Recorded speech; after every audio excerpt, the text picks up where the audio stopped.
At 27, my family began pressuring me to get married. I abruptly broke up with my girlfriend of 3 years and started returning to my hometown for blind dates. A friend asked me, "You like Alara so much that can you really let her go?" I scoffed. "I'm not stupid. She's fine for dating and having fun. But if I really married her, wouldn't I be miserable for life?" Suddenly, a cold yet familiar voice came from beside me. "So that's the reason you dumped me." Chapter 1. Dragging my luggage home, I happened to run into a man walking out the door. He wore a black casual jacket, high-top Martin boots, and had old-school skull tattoos on his arms. I recognized him as the guitarist from Alara's band. I think his name is Leon, a young guy in his early 20s, strong and vigorous. Instinctively, I stopped behind the corridor door and didn't go out. After a while, Alara emerged from behind him wearing a tight, low-cut short dress. She leaned against the wall with dreamy eyes and lit a cigarette. Her damp, long hair hung casually over her shoulders, a few droplets sliding down her strands, winding past her delicate collarbone. Moments later, she walked lightly behind him, her fingertips brushing his neck. In a voice full of temptation, she said, "Why are you in such a hurry to leave?" As she spoke, she stood on tiptoe, slowly leaned in, and planted a gentle kiss on his lips, leaving a barely there touch. "Next time you come, Big Sis will wear a maid outfit to play with you," she said. Leon's eyes lit up. He tightly embraced her waist and returned the kiss. After a lingering moment, he said, "You're so playful. I'm afraid I'll end up dying in your hands sooner or later." Amidst their entanglement, Alara tugged at his lapel, trying to pull him back into the room. However, Leon seemed a bit anxious and said, "Alara, I have a gig to perform later." Alara stepped back from him, half sulking, half coquettish, so heartless. "You were calling me baby just now, and now you're leaving." She didn't get angry. Instead, she happily blew Leon a kiss and said, "I'll be waiting for you. See you tomorrow." After he left, I walked out from behind the corridor door. Alara didn't seem to expect me to return. Suddenly, she was stunned for a moment, but her expression quickly returned to normal. "Why didn't you tell me you were coming back?" I looked at her for a moment and replied, "It's too late. I was afraid calling would disturb your rest." The ambiguous red marks on Alara's neck were still fresh, but she didn't feel guilty at all. She took my arm and led me inside. "Ethan, I'm so hungry to make me something to eat." She pouted while turning on the TV on the sofa, as if nothing had happened earlier. Seeing that I hadn't moved for a long time, Alara frowned and asked, "What's wrong then?" As if realizing something, a seductive smile appeared in her alluring eyes. "Did you miss me?" She got up and pressed herself tightly against me. The scent of iris lingered ambiguously around my neck, and her hand slowly slipped into my waistband. "Then why don't you have me first, and then eat?" Her long fingers, honed from years of playing bass, were slender and nimble, bringing a slight cool touch as they glided over my skin. I closed my eyes and wearily pushed her away. I did enjoy Alara's body when I pursued her, mainly because of her stunning looks. But perhaps because I had just finished a long flight, or maybe because of that man earlier, I only felt exhausted now, with no mood at all. Alara was rarely rejected by me. After a moment's surprise, her face darkened slightly, and she asked, "What's wrong?" I looked down and saw a black lump on the carpet. It was a torn, tattered pair of stockings. Alara obviously saw the stockings too. A flash of panic crossed her eyes. She quickly bent down and grabbed the stockings in her hand. She didn't look at me again. Her lips trembled slightly, as if wanting to say something, but she remained silent. In the end, an awkward silence filled the living room. I took a cigarette from the pack and lit it. The crisp sound of crushing the menthol bead echoed as it broke. She whispered, "His lease expired and he had nowhere to stay, so I let him stay here for a night. There's nothing between us." I looked at Alara. Our gazes met, but were obscured by the white smoke. We couldn't see each other's expressions, but we both knew how lame that excuse was. This wasn't the first time Alara had cheated. She was probably naturally flirtatious. She was like this when I first met her. Back then, a few of my dorm buddies were crazy about rock music and insisted on taking me to see a well-known rock band's performance. They said the band's female bassist was an absolute stunner and that it wasn't easy to get tickets. I had never been interested in rock music and was always unenthusiastic until Alara took the stage. She wore a tight leather dress with black garter stockings faintly visible at her thighs, the laces winding around her soft skin, slightly bulging, full of tension. Her long hair was casually draped, curly red locks appearing particularly dazzling under the stage lights. As soon as she appeared, she became the focus of the crowd. She lifted her eyes. The hazy lights reflecting in her amber-like pupils carried a subtle allure. That face was the most expensive luxury. It was my first time attending a band performance. The fans below the stage were going wild, their shouts nearly breaking the roof.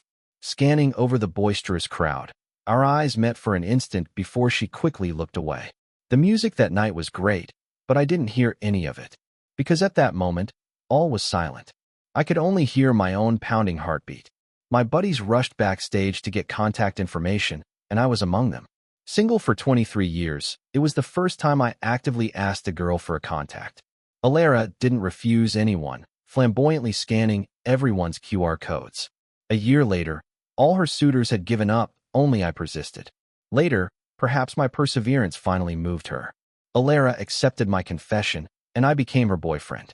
Until now. But I knew that in these years together, Alara had never truly liked me. Or perhaps she did like me for my tolerance and generosity. She had cheated on me many times, but each time, as long as she gave me a somewhat acceptable excuse, I would forgive her. She had told me many times that I wasn't her type, that she was only with me because I treated her well. She also joked that when she found her true love someday, she'd dump me. Our relationship had lasted over the years only because of my constant concessions. I said, "You promised me you wouldn't cheat again." My voice was hoarse as I looked at the torn Balenciaga logo stockings in her hand. A trace of mockery flashed in Alara's eyes. Without any shame, she said, "You believe that?" When I was just joking. She snorted coldly, took the cigarette from my fingertips, and said with disdain in her eyes, "Can't take it? If you can't, we can break up." She had said this to me countless times before. She knew I couldn't bear to leave her, so over time, she learned how to manipulate me. She knew that when she said this, I'd be helpless. I turned my head and said, "I'm tired. I'm going to rest." Alara frowned and grabbed my sleeve. She bit her lip and said, "Ethan, don't push me." I pried her hand off and went back to my room. Soon after, the door slammed loudly outside. Alara had left. She was angry. I knew that. After all, between us, I always placated her and had never shown her such an attitude before.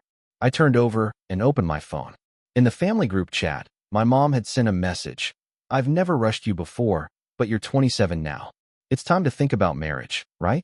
My colleague's daughter is quite decent. I saw her, and she's good-looking too. Why don't you come back during the holidays to meet her?" Then I opened a message from my boss. "Ethan, the branch office is in need of people right now. With your abilities, staying as a deputy manager is a waste. Are you interested in going to the branch as a manager? It will be tough to start building business initially, but it's up to you." My mom wanted me to go home for a blind date.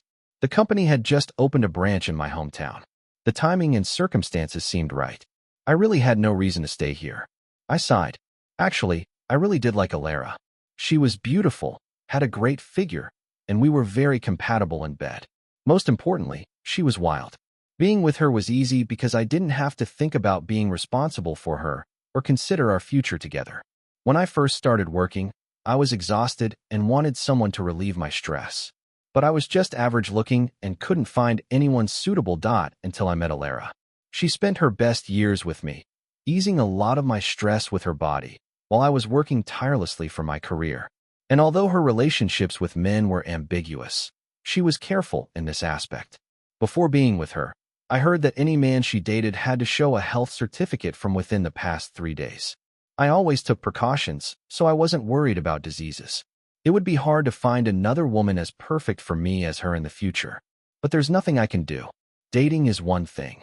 Settling down in marriage is another. I really liked Alara, but I also knew clearly that she wasn't suitable as a life partner. Now, it's time for me to make a decision. Chapter 2. Alara didn't come back all night. In the following days, she didn't appear before me. She ignored all my messages and calls. When I tried again, I received only a red exclamation mark. She had blocked me. This had happened a few times before. Alara was a master of the silent treatment. Each time, I'd have to humble myself and coax her for a long time before she'd show me a kind face. But this time, I was busy handing over my work and had no time to appease her. That evening, as I was booking a flight back to my hometown, my phone suddenly rang. It was one of Alara's friends calling. The other end was noisy men and women laughing and joking incessantly, and the music blaring through the phone was overwhelming. They said, "Ethan, Alara is drunk. Can you come pick her up?" Alara loved going to nightclubs and bars. Her family was wealthy. The band was her hobby, not a means to earn a living. But even during holidays, she rarely went home.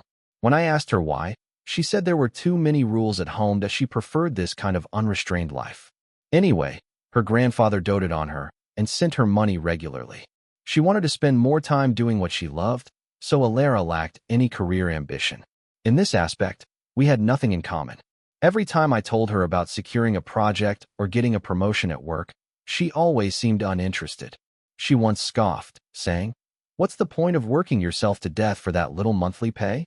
It wasn't even enough to buy her a bag. I knew that fundamentally, we were not the same kind of people. Apart from physical compatibility, we had no common topics. I didn't care about her soul, I just liked her body. She ignored my inner world, merely accustomed to my tolerance. Perhaps it's for the best this way. When we part, neither of us will be hurt. I thought for a moment and said, "Okay." I hung up the phone and looked out the window. The city at night seemed even more splendid than during the day. Thousands of lights, endless traffic, various illuminations intertwining, obscuring all the stars in the sky. I glanced at my ticket. The day after tomorrow, 8 a.m. I sighed. Actually, I didn't want to break up so soon. Alara and I were really in sync in bed. With the pressure of changing companies these days, I had planned to have a farewell fling with her. I smacked my lips, feeling a bit regretful. But since the opportunity had come, there was nothing I could do. When I arrived at the bar, Alara was drinking merrily with her bandmates, men and women of all kinds, all sharing the common trait of dressing avant-garde. Unfashionably, no wonder Alara liked hanging out with them. I looked down at my own cheap attire and recalled Alara's disdainful words. "You're only 27. Stop saving money every day like a miser. Look at the clothes you wear, no taste at all, so old-fashioned. Living like this is really meaningless. You should go out and see the world more, try new things. Look at the handsome guys in our band. Which one doesn't have tattoos? I asked you to tattoo my name, and it's like I'm asking for your life. When we're out, don't stay too close to me. I'm embarrassed to say you're my boyfriend." Snapping back to reality, I said nothing, standing outside the crowd, locking eyes with Alara. She acted as if she didn't see me and quickly looked away. Alara's face was flushed, her whole body pressed tightly against Leon, in a sticky voice. "Naughty boy, have another drink." Leon, on the other hand, seemed a bit reserved, smiling somewhat awkwardly. The next moment, Alara raised her eyebrows, looking stunning yet devoid of warmth. "Drinking like this is no fun. Why don't you feed me, Leon asked. "How should I feed you?" Alara didn't speak, just looked up at him. Half a second later, Leon understood. A hint of excitement flashed in his eyes. He tilted his head back and downed the caramel-colored whiskey in his glass, then hooked Alara's chin and kissed her fiercely. The two kissed passionately, seemingly venting their desires fully. Alara tilted her head back to receive him, her eyes gradually moistening from lack of oxygen. Liquor spilled from the corners of their mouths, reflecting a dreamy hue under the lights. Only after a long time did they part, a long string of silver connecting them. The atmosphere around us exploded instantly. Everyone was screaming and cheering. I knew she was doing it on purpose. She wanted to punish me for giving her the cold shoulder the day before and not coaxing her afterward. It wasn't until I walked up to Alara that everyone noticed me and gradually quieted down. Alara looked up and asked blandly, "What are you doing here?" Looking at her face, I vaguely recalled the days when we were intimately close. When our feelings were strong, we had spoken of love. Does it hurt? Maybe a little. But how much does it hurt? Not much, really. After all, I always knew Alara was like this. Fickle, endlessly pursuing excitement, selfish. Probably spoiled since childhood, always self-centered, never considering others' feelings. I said deliberately, word by word, "Alara, you've gone too far." Alara looked up at me. Clearly, she was sitting and I was standing, yet I felt as if she were looking down on me. She still had that indifferent expression with a mocking smile. Too far? If it's too much for you, you can break up. No one's stopping you. I said nothing, just looked at her. I couldn't count how many times she'd threatened me with breaking up 50 times or 100 times. Some friends nearby also felt she had gone too far. After all, everyone had seen how I'd treated her over the years. They whispered to her, "Ilara, don't say that. Ethan treats you so well." Saying that really hurts him. In fact, I was indeed hurt. My eyes moistened, and I closed them in sorrow. After all, if you're going to act, you have to go all the way. After much effort, when that tear finally fell to the ground, I clearly saw Ilara's expression change. Her fingers tightened around her wine glass, but she still didn't speak, just looked at me coldly. The next second, I said softly, "All right, Ilara, let's break up then." Ilara's face instantly turned extremely ugly, like a volcano about to erupt. However, she suddenly laughed, though her smile looked like she was gritting her teeth. She said, "Fine, Ethan. You've grown some backbone, huh? All right, but I never go back to old flames. Just don't come begging me like a lapdog when the time comes." "Okay," I nodded painfully. Then I turned and left, not looking back at her. That night, Ilara didn't come home.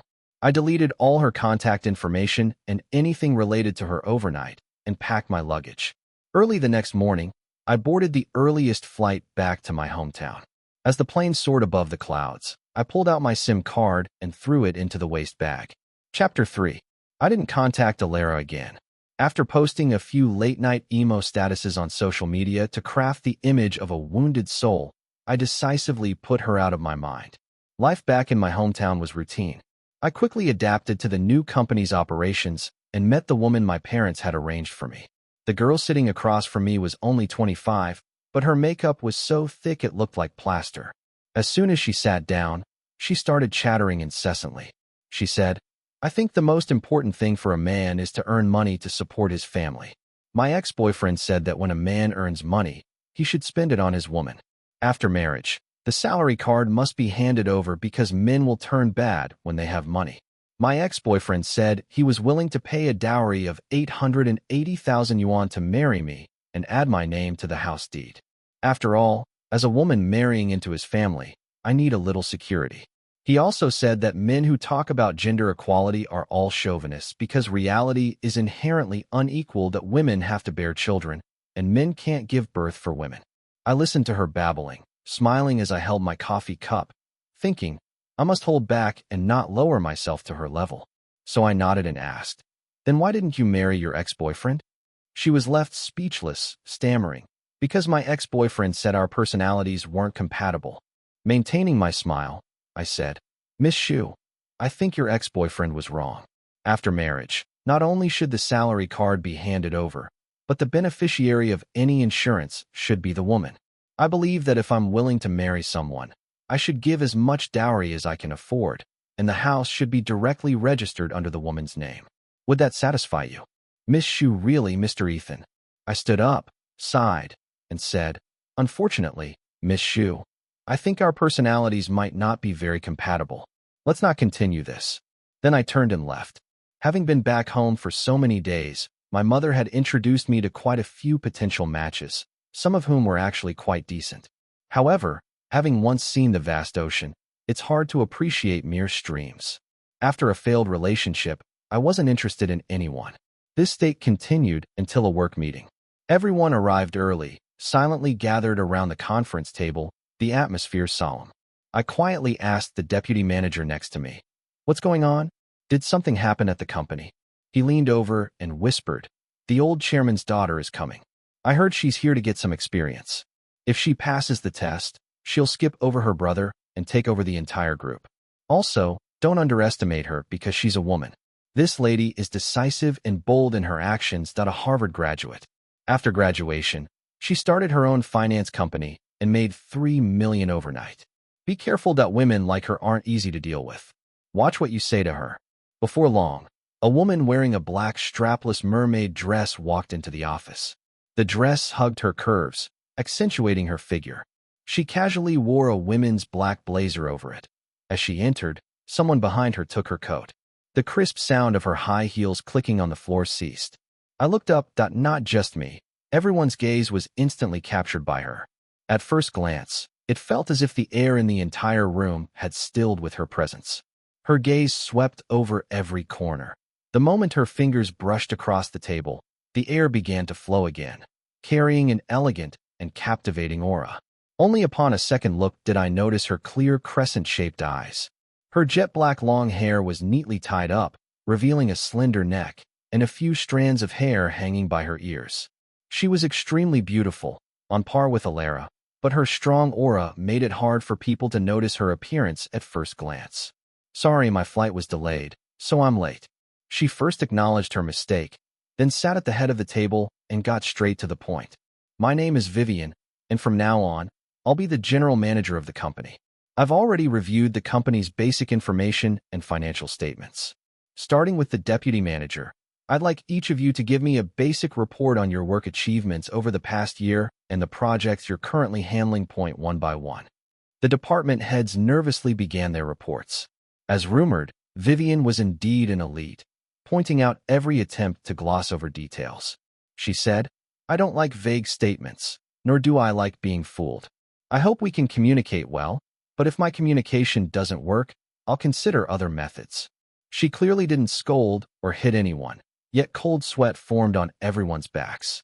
Even when I stood up, my palms were slightly damp. Fortunately, I was well prepared, and my work over the past year was quite outstanding. The more I spoke, the more confident I became. My education and career are my pride and the most important things in my life. I never deceive myself in these areas. Vivian didn't interrupt me. I saw a hint of appreciation in her eyes. After a moment, I stopped, indicating that I had finished. She nodded and said, "Ethan, right? Not bad. From now on, everyone should report their work according to this standard." Since Vivian arrived, everyone's workload increased. She cleared out a lot of redundant tasks and bad assets and negotiated many high-quality projects.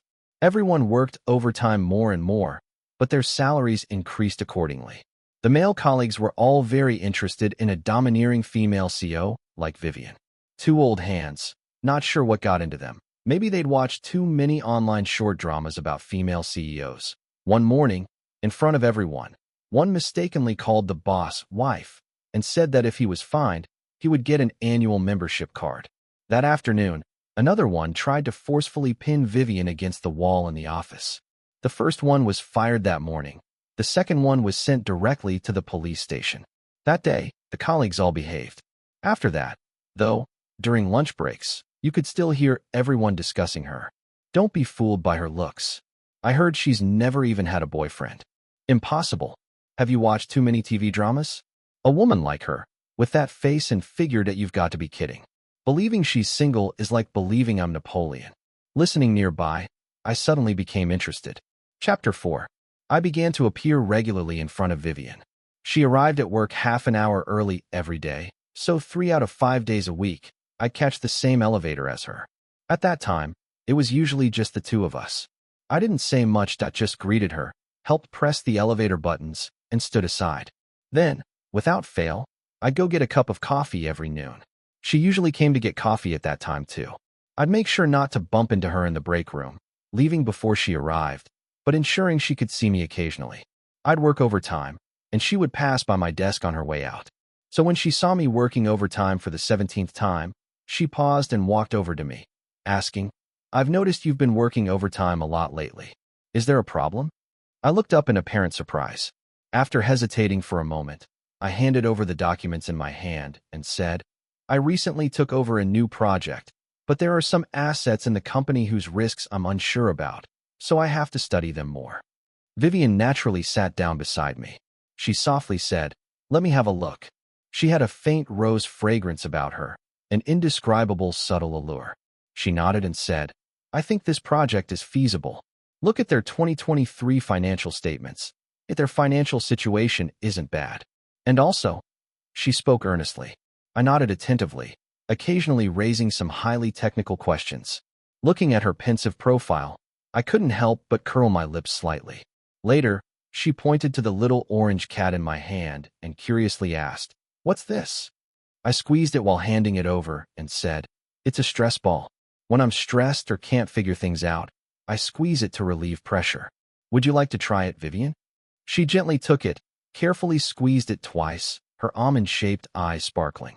The next moment, she suddenly realized something, quickly retracting her innocent expression. Handing the orange cat back to me, she said, "Finish up early, otherwise people will think I'm a heartless slave driver who forces employees to work overtime all the time." I nodded, packed up my materials, and went downstairs with her. As we stepped outside, raindrops blown by the wind splattered onto Vivian. She hesitated and stepped back. I opened my umbrella and turned back to ask, "Vivian, didn't you bring an umbrella? Shall I walk you over?" The company's parking lot was across the street. To get to her car, she'd have to cross the overpass.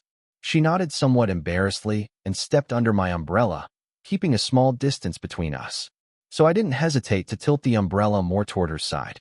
Rainwater slid off the edge, soaking my shoulder. Vivian obviously noticed my gesture, glanced up at my damp sleeve, and a subtle look of conflict appeared on her face. The next moment, she pressed her lips together and moved closer to me, her shoulder lightly touching my arm. The rain pelted the ground as we walked a bit closer. Warm body heat subtly transmitted through our clothes, and her rose fragrance filled the air. When Vivian drove her car out of the parking lot, I hadn't gone far. She rolled down the window and asked, "You didn't drive today, did you?" I chuckled awkwardly and said, "Yeah, I forgot to drive today." "It's okay, Vivian. I'll just catch a cab home." She said, "Get in. I'll give you a ride." Along the way, I talked quite a bit with Vivian. She was somewhat surprised to find that our interests aligned, even sharing a fondness for the niche film The Holy Mountain. Vivian's initially indifferent demeanor gradually became more lively. When we reached my doorstep, she actually didn't brake and drove past. I was about to remind her when she realized, "Sorry, I wasn't paying attention to the navigation." After the car stopped, I thanked her again for giving me a ride home. Vivian just nodded, her lips parted slightly, as if she wanted to say something, but she swallowed her words. "What's wrong, Vivian?" she asked. "Where did you get that little orange cat stress ball earlier? It's so cute." As soon as she said it, she seemed a bit regretful, as if her cool and elegant image was slipping. She simply lowered her head and said nothing. I chuckled. The next moment, I pulled out the big orange cat from my pocket and placed it in her hand. I waved and said, "Well then, Vivian, see you tomorrow." Chapter 5. I stood behind the curtain, watching Vivian leave, and picked up a notebook from the table. I hadn't driven to work in a long time, just to seize this opportunity, and thankfully, today's weather forecast was accurate. It really did rain. I flipped open the notebook, filled with records of Vivian's preferences. There wasn't much information about her. It took me a lot of effort to find her old social media account from school and carefully note down each detail, just to learn a bit about her likes and dislikes. For example, she loved chubby orange tabbies, and that movie The Holy Mountain, which I had only just watched last night. There's no choice. For an average guy like me to win over an exceptional woman like her, I have to put in the extra effort. I smirked, just about to rest on the bed when my phone rang. It was an unfamiliar number, but the voice was unmistakable. Alara spoke coldly. "You left a lot of your stuff at my place. Come get it, otherwise I'll throw it all out." When I moved out, I did leave some things behind, but they were just useless items that took up space. I figured, given Alara's temperament, she'd have thrown them out immediately. I didn't expect her to call me, so I said, "Just throw them out. I don't need them." I said it while flipping through the notebook about winning Vivian over, my tone somewhat dismissive. Alara, on the other end, was clearly unhappy. After a long silence, she hung up. She was always like this, moody and constantly needing someone to comfort her. But now I no longer had any obligation to do so. After blocking her number, I put the whole thing out of my mind. Since I spent time with Vivian yesterday, I couldn't use the same approach again today. I rarely left work early, but today, I went to a bar with a friend for a few drinks. After a few rounds, we were both a bit tipsy. My friend squinted at me and asked, "You used to be so into Alara, and now you've suddenly broken up. Are you really over it?" When I was with Alara, my friends often scolded me, thinking I was too much of a simp and had no self-respect. But I never thought much of it. If I was with Alara for her body, then I had to give something in return. Besides, being a simp or not was my decision. How does that make me weak? I put down my glass and said, "She was only good for a fling.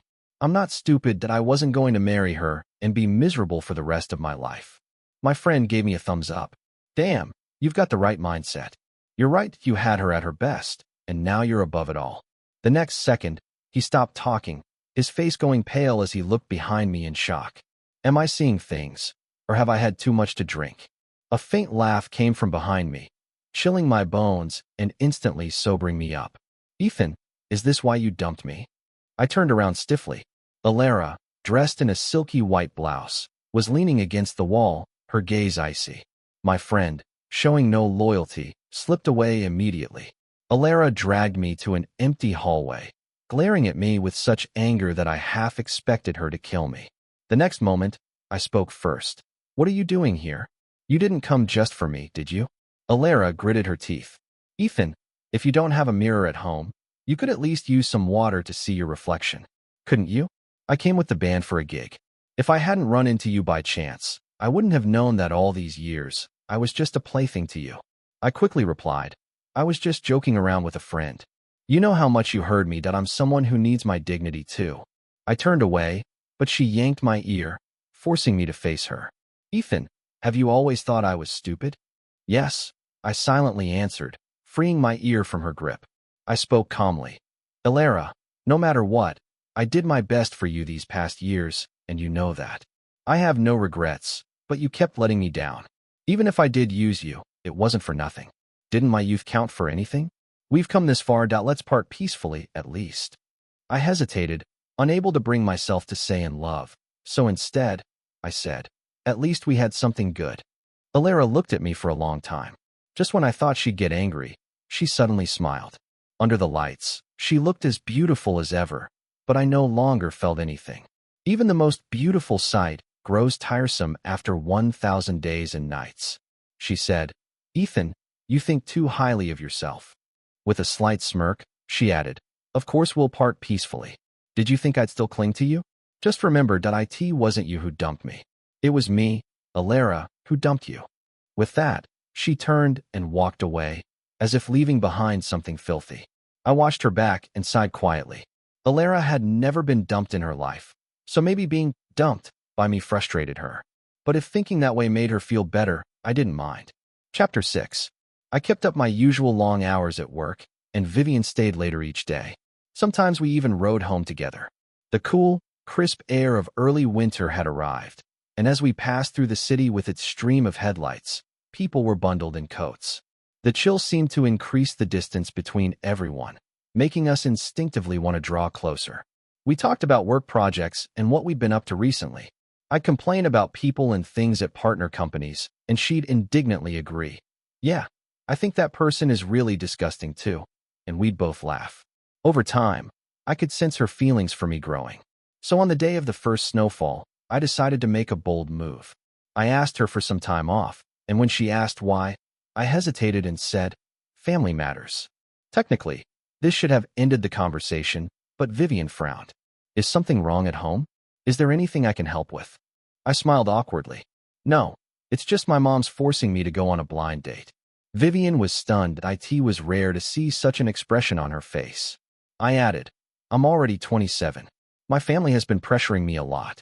I kept putting it off, but I can't avoid it this time. After a long pause, Vivian looked down and said, fine, but you know the company's really busy right now, so I can only give you. She pretended to check her watch. 2 hours. I think that's enough time for a date. All right, you have 1 hour and 59 minutes left. I wasn't lying to Vivian. I really did have a blind date. With my previous ones going nowhere, my mom was getting close to losing it. This time, the person I was meeting had potential, a well-traveled professional, elegant, thoughtful, and respectful of others' opinions, without a hint of entitlement. I found myself interested and chatted with her a bit longer than usual. Halfway through, she went to the restroom, and I was playing on my phone when I felt someone sit down in front of me. I looked up, my words caught in my throat. It was Alara.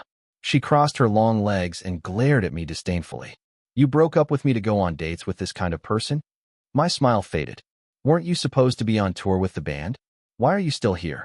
The schedule changed, she replied. You think I wanted to stay in this dump? I spoke firmly. I hope you can respect my date. She's a good person. Please leave and don't interfere. Alara's smile disappeared, her lips pressed tightly together. When my date returned, she was bewildered by the scene. "Who are you?" Alara ignored her. "I'm his girlfriend. If you know what's good for you, leave." I hurried to explain. "No, she's not." But Alara leaned in, tightly holding my arm. "What? Do you need us to kiss right now to prove it to you?" By the time I managed to push her away, my date was already storming off, her face full of anger. I was furious. "Alara, what's your problem? We're over." Alara, lounging on the sofa, looked maddeningly smug. "That was your decision. I never agreed. Dating isn't marriage." I shouted. "It doesn't require both parties to agree. You even said you'd never go back on your word." "I changed my mind," Alara said lightly, as if discussing what to have for dinner. "I think you're good at taking care of me. I was comfortable with you, so I don't want to break up anymore." In that moment, all I could do was laugh out of disbelief. "But I'm not comfortable," she retorted. "You gotta have me at my best. What do you have to complain about?" She raised her voice, drawing attention from the people around us. I quickly covered her mouth. "Quiet." Alara shook her head and freed herself from my grasp, shouting, "After breaking up with me, you haven't met anyone better, have you? You know in your heart I'm the best you'll ever get. We were great together in bed. Instead of those other losers." Her words abruptly stopped as a dark figure appeared beside me. I snapped out of it, seeing Vivian, still in her black fishtail dress from work, her brow furrowed.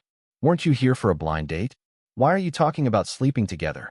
I was utterly stunned. My plan had been for Vivian to get jealous, but instead, Alara showed up and started causing trouble, and now Vivian was here too. Alara stood up, annoyed, and faced her. "I'm his girlfriend. Who are you to interfere?" Vivian calmly replied. "I'm Ethan's boss, and as far as I know, Ethan doesn't have a girlfriend." Alara bit her lip, then snapped. "He doesn't need to report to you whether he has a girlfriend or not." "Oh, I see that now this is the new woman you've set your sights on. Ethan, does she know how despicable you are? Are you planning to use the same tricks on her that you used on me?" Even though I was usually calm, this pushed me to the edge. Just as I was about to retort, Vivian spoke first. "Oh, so you're the dumped ex. Since Ethan broke up with you, it means he doesn't like you anymore. Clinging to him won't work." Alara's face turned red with rage. Vivian looked at me and said, "Your time off is up. There's a meeting waiting for you at the office. Let's go." I couldn't care about anything else anymore. I spoke to Alara, enunciating every word. "I don't know what's gotten into you, but Alara, during the years we were together, I owed you nothing. We got together willingly, and I never forced you. I still stand by my words. Let's part peacefully. Please don't bother me anymore."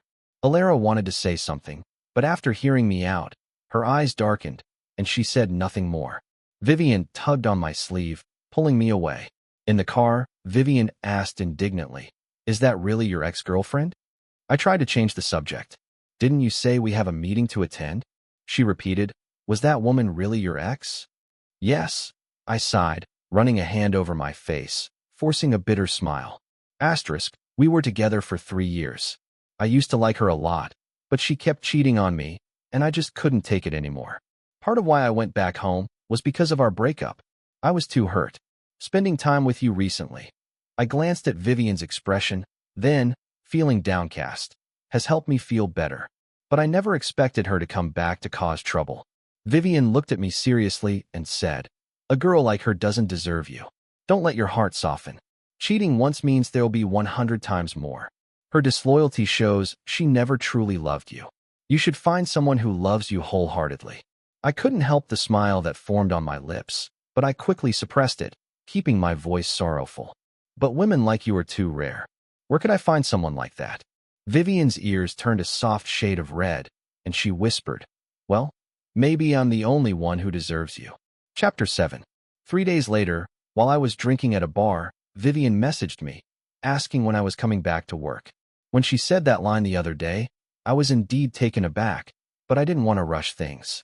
I was serious about Vivian, so we couldn't just stumble into a relationship like I had with Alara. A rushed beginning always ends in a rushed conclusion. Taking this situation as an excuse, I took some time off and went out with friends to relax. This bar was one of the fancier spots in the city, not too loud, with a band playing great music. I was enjoying the sight of attractive people dancing and drinking with my friends when the music suddenly stopped. After a moment, A bass began to play. How long will I love you? How long will I love you? As long as the stars shine above you. If I could, I would love you even longer. How long will I need you? As long as the seasons need time. The soft melodic voice caught my attention, and I paused, looking up at the stage. There stood Alara in a tight leather dress, a silver necklace glinting around her neck. In that instant, the rowdy crowd and dim lights seemed to vanish, and all I could see was her, with her eyes fixed on me. It was like our first meeting all over again, only this time, it wasn't me who walked toward her. Alara slowly walked off the stage, approaching me. She said, "Want to add me on WeChat?" The whole crowd erupted with cheers, but I shook my head and sighed. Why bother? I wasn't undervaluing myself. I could see that Alara did have genuine feelings for me. But how much of that love was for who I am? Or was it just because I had always doted on her, spoiled her, tolerated her? Maybe deep down, she couldn't accept that the person she always thought of as her simp had dumped her. The crowd began to disperse, the music resumed, and she sat beside me, nudging me with a hesitant, almost appeasing look.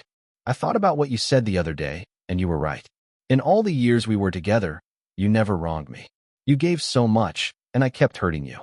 It was only right for you to leave me. Her expression was conflicted. She seemed reluctant to speak, but she went on anyway, her voice shaky and uncertain. If I change, if I start caring about you, if I stop doing anything out of line with others, could we? Remembering her earlier vow about never going back, her face flushed bright red as she quickly looked down and said, "Could we get back together? I'm sorry for everything. It was all my fault." I looked at Alara in surprise. I almost thought she had been possessed by someone else, the proud, confident Alara apologizing and asking to reconcile with me. I knew this wasn't her style. Someone must have put her up to this. I asked, "Who told you to do this?" Alara bit her lip. "My friends. After we broke up, they all told me I went too far and that I deserved it. Chase your man through hell moment." Her shame was reaching its limit as she asked again, "So will you take me back? I'm way better than those blind date prospects. After being with me, how can they compare? And your boss, that she seems so dull, only ever talking about work. We've already been through 3 years together. We're the best fit." I stood up, finishing my drink in one gulp. No thanks for the offer. The song was beautiful, but getting back together isn't an option. The air seemed to freeze. Alara pressed her lips together, her expression blank. Why? Alara had a pair of beautiful, expressive eyes, even when unhappy. They always seemed to glisten with emotion. It was rare to see her look so cold. I smiled. Because I never go back. Chapter 8. I volunteered for a business trip and spent a week out of town. The project negotiations went well, but during an evening dinner, one of the high-ranking officials from the other company made me deeply uncomfortable. "Ethan, how old are you now?" A middle-aged, balding man asked condescendingly. Holding back my irritation, I replied, "I'm 27. I still have a lot to learn." He scoffed. "At your age, how can you refuse a drink from your elders?" He frowned, pushing a glass toward me. I'd encountered men like him before. If you refuse their demands, especially declining a toast, they see it as disrespect and feel entitled to berate you, as if bullying you validated their so-called mentorship. I'd once pushed myself to the limit for my career, drinking at social events and working late until I developed a perforated stomach ulcer. My doctor had strictly forbidden alcohol, but this project was crucial for Vivian's bid to take over the company. So I forced myself to drink through the pain. Toast after toast, the burning in my stomach intensified, sweat pooling in my palms. Just then, Vivian called. "Why is it so noisy? Are you still at dinner? I've messaged your supervisor. Leave immediately if you're done. No more drinking." Understood. I wanted to leave, but the drunk, aggressive men blocked my path, slurring, "Talent means nothing if you can't play the game. No drink, no deal. Stop being a pussy. Point one more." They shoved another glass at me. The stench of alcohol made me gag, but I pushed it back. "Mr. Zhang, I have a stomach condition. My supervisor is here. Please drink with him instead." He erupted, grabbing my collar. "You're just a department manager. Who do you think you are? We signed a contract, and now you're refusing me? Am I not worth your time, you little shit?" He pinned me down and tried to force a bottle into my mouth. My stomach already felt like it was on fire, but thankfully, colleagues intervened, restraining him. Between the pain and panic, I couldn't hold back. I vomited violently, splattering him with half-digested food. The room froze. Colleagues recoiled. Mr. Zhang sat stunned, and I realized the phone call was still active. Fuck. Vivian had heard everything, including my guttural retching. I stumbled outside, gasping, but she'd already hung up. Back at the hotel, I vomited until only bile remained, then collapsed onto the bed. I waited for Vivian to call, but silence stretched on. She was probably furious, convinced I'd sabotaged the deal. Lying in the dark, I stared at the ceiling, numb. This was nothing new. I'd put myself through college on loans and part-time jobs, enduring abusive customers just to survive. At least now I had a stable income. Hours passed with no word from Vivian. I laughed bitterly. After tonight's disaster, she'd probably fire me. Why delude myself into thinking she cared? Then, my mind wandered to my mother. My father had been a cheating, gambling drunk, yet she'd stayed for my sake, even as he beat us. She'd claimed to want a Wanjung de Jia, complete family. But I knew the truth. She couldn't live without him, even as she hated him. That cycle of misery taught me to rely only on myself. I'd never take Willow back. People don't change, and simping got me nothing. But did I truly like Vivian, or just the idea of her? Was this just another calculated move? A sudden knock jolted me from my thoughts. I opened the door to find Vivian, pale and exhausted, snowflakes clinging to her coat. Her anger erupted the moment she saw me. You know you can't drink. Why play the hero? Do you want to die? I thought. I cut her off. This deal was important for you. I didn't want to fail you. What about you? You matter more than any deal. If I lose you, it's not worth it. Her voice trembled, tears pooling in her eyes. She paused, composing herself, and switched to her usual cool tone. I canceled the partnership. That man is blacklisted. You'll never work with him again. It's 3 a.m. Get some rest. I'll be next door if you need me.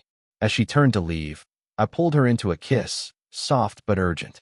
Vivian, will you be my girlfriend? Chapter 9. Dating Vivian was nothing like being with Alara. She wasn't clingy, but she stood by me unwaveringly during crises. She never said, I miss you, but she'd wait up late, every night, for me to come home. Beneath her icy exterior was a warmth I'd never seen in anyone else. I was happier than I'd ever been, yet terrified. It felt like standing on a cliff. Stable ground underfoot, but a void behind me. What if she discovered the real me, the man who'd manipulated her affections with a notebook of her preferences? After several snowfalls, I fell ill from overworking. While home alone in a feverish haze, I heard the doorbell. There stood Vivian, holding a thermal container of porridge and medicine, snow melting in her lashes. You got sick and didn't tell me. She set down the food, pressing her palm to my forehead, then hers, frowning. Is it a cold or flu? Why do you always tough it out? I stared at her as she read the medicine instructions, recalling our first meeting when she'd analyzed my report with the same focus. Once, she'd been an untouchable CEO. Now, she was here, fussing over me like I mattered. Suddenly, I blurted, I think I'm falling for you more every day. She snorted, weren't you already? But she nestled into my chest, laughing. Me too. I'm falling harder. After taking the medicine, I slept deeply. When I woke, drenched in sweat but clear-headed, I found Vivian in the study, holding the notebook. Her expression was unreadable as she flipped through its pages. Chapter 10. Vivian left without a word, avoiding me for days. At work, she vanished from my usual haunts. Our chat history went silent. It was worse than anger. It was indifference. Alara, hearing about our split, began stalking me. We're perfect together, she'd purr, blocking my door. She only loves your act. I love you. One night, as she cornered me, Vivian's message popped up. Can we meet? I turned to Alara. No, I don't love you. I never will. Her stunned expression was the last I saw of her that night. Chapter 11. At the cafe, Vivian looked unchanged, poised in a black turtleneck, hands folded. Did you use these tactics on others? She asked, referring to the notebook. No, I said honestly. Not even with Alara. You're different. She sighed, softening. I've thought about this. I like you, even though you lied. But a relationship built on pretense. I like you not because of the movie or the skiing. I like your resilience, your clarity. We're equals, George. That's why I want this. She met my gaze, amber eyes steady. Let's stop pretending. I want to be with the real you. Forever. I nodded, speechless. No one had ever chosen me so fiercely. Chapter 12. After starting a genuine relationship with Vivian, I abandoned my old habit of dissecting her preferences and instead adapted to her naturally. I no longer forced myself to watch the film she favored. Instead, we'd cuddle on the couch after dinner and stream horror movies. Though she seemed composed at first, that night she jolted awake from a nightmare and practically threw herself into my arms, silent for long minutes. Just as I drifted back to sleep, she murmured, "Honey, can we skip the horror movies from now on?" We swapped red wine for baijiu at roadside stalls. She coughed and blushed furiously at her first sip, but I only laughed and patted her back. Later, I found she'd secretly stocked our cabinets with baijiu, determined to build her tolerance. Alara stopped haunting me. Rumor had it she'd lasered off her tattoos, dyed her hair back to its natural shade, and moved home to be a good daughter. In early March, Vivian accepted my proposal. When Alara learned of our engagement, she insisted on meeting me at a coastal overlook. Waves crashed against the rocks as seagulls wheeled overhead. Alara, in a white dress, leaned against the railing and handed me a hot drink. "How long were you together before getting engaged?" she asked, feigning nonchalance. "When it's right, you don't wait," I said with a smile. She scoffed but fell silent, staring at the ocean. Finally, she snapped, "What about me? You used me, got bored, and threw me away. Now you're happy. What about my happiness? You have plenty of admirers. You'll find someone," I said, patting her shoulder. When she didn't respond, I added softly, "You never loved me, Alara. If you had, you wouldn't have cheated repeatedly. You're just angry I left first." She sipped her drink wordlessly. I handed back the cup. "I hope you find peace." "I mean that." As I walked away, her voice trembled. "But George, I really did love you." I waved without turning, smiling at Vivian's message. "I've been practicing. Meet me at the barbecue joint. Loser buys drinks." The sky stretched infinite in the distance, sunlight piercing the clouds. Spring had finally come.